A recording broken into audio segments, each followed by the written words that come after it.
किसी ने बहुत अच्छा कहा, नहाए धोए हरि मिले, नहाए धोए हरि मिले तो मैं नहाऊं 100 बार। अगर केवल नहाने से भगवान मिलता तो मैं 100 बार नहाता रहता। अगर केवल नहाने से भगवान मिलता तो मछली दिन भर पानी में ही रहती है, उसको भगवान मिल जाता, मगर को मिल जाता। नहाए धोए हरि मिले तो मैं नहाऊं 100 बार। हरि तो मिले निर्मल मन से, प्यारे मन का मेल बाहर निकाल परमात्मा में। अब कोई कहे कि तुम नहा कर आ रहे हैं, तुम्हें इनको छूना नहीं, या नहा कर आए हैं इनका स्पर्श मत करना। भगवान कहते हैं, कितना सुंदर शिव महापुराण के अंदर लिखा है, जरा शास्त्र का अध्ययन करिएगा। घर में अगर बुजुर्ग माँ बाप हैं, बूढ़े माता पिता हैं, घर में छोटा सा बच्चा गोदी में है, माँ बाप ने अगर गंदगी कर दी है और घर के बहुओं ने बच्चों ने उसकी गंदगी को साफ कर दिया, मंदिर जा रहे थे, गंदगी साफ कर कर भी मंदिर गए ना, तो भी भगवान ये नहीं कहेगा कि तू गंदा आया है। घर के बुजुर्ग बीमार हैं, गंदगी कर दिए हैं, उनका शरीर बेकार हो गया है, उस शरीर को आप हाथ लगा रहे हो, गंदगी साफ कर रहे हो, पूरा घर साफ कर रहे हो, और उसके बाद भी भगवान के मंदिर जा रहे हो, भगवान कभी नहीं कहेगा कि तू गंदा है।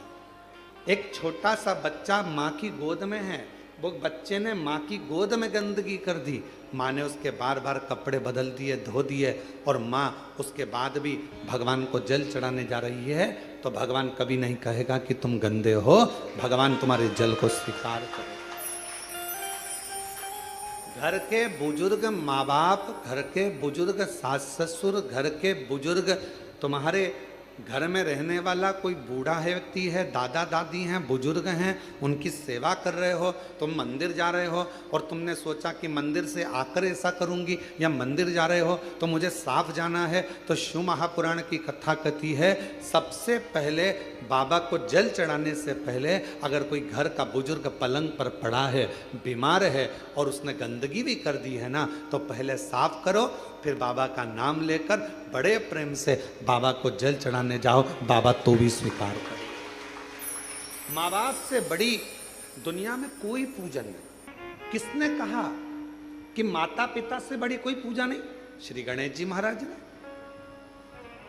पृथ्वी की परिक्रमा करने की बात आई तो श्री गणेश जी महाराज ने अपने माता पिता की परिक्रमा की।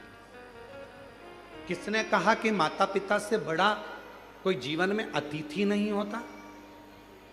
भगवान श्री षडानंद कार्तिकेय जी ने।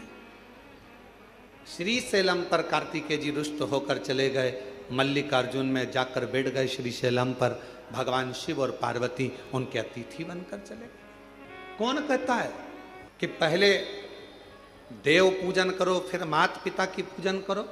नहीं। सुंदर शिव महापुराण के अंतर्गत अशोक सुंदरी का संवाद हम जितनी बार सुनते हैं उतनी बार कम पड़ता है। अशोक सुंदरी सबसे पहले अपने माता पिता, अपने सास ससुर की सेवा में लीन रहती थी, इसके बाद में अन्य कार्य में, अन्य सेवा में, अन्य भजन में जाता था। क्यों गुरुजी? घर में छोटा सा बच्चा है, उसने गंदगी कर दी और मुझे जल चढ़ाने जाना था, सुबह सुबह बच्चा उठ गया, गंदगी कर दी, मैं नहा धोकर निकली थी और फिर वापस मुझे मंदिर जाना था और मैं जल चढ़ाने के लिए जा रही थी, गंदगी साफ करी, मंदिर नहीं जा पाई क्योंकि आज मैं बच्चे की गंदगी साफ करी तो मंदिर नहीं पहुंच पाई। शास्त्र कह रहा है माँ को बच्चे गोद में है और चाहे गोद में गंदगी कर दे और माँ उसको साफ कर कर बच्चे को वापस सुलाकर बड़े प्रेम के साथ अगर मंदिर जाती है तो भी शिव स्वीकार कर लेता।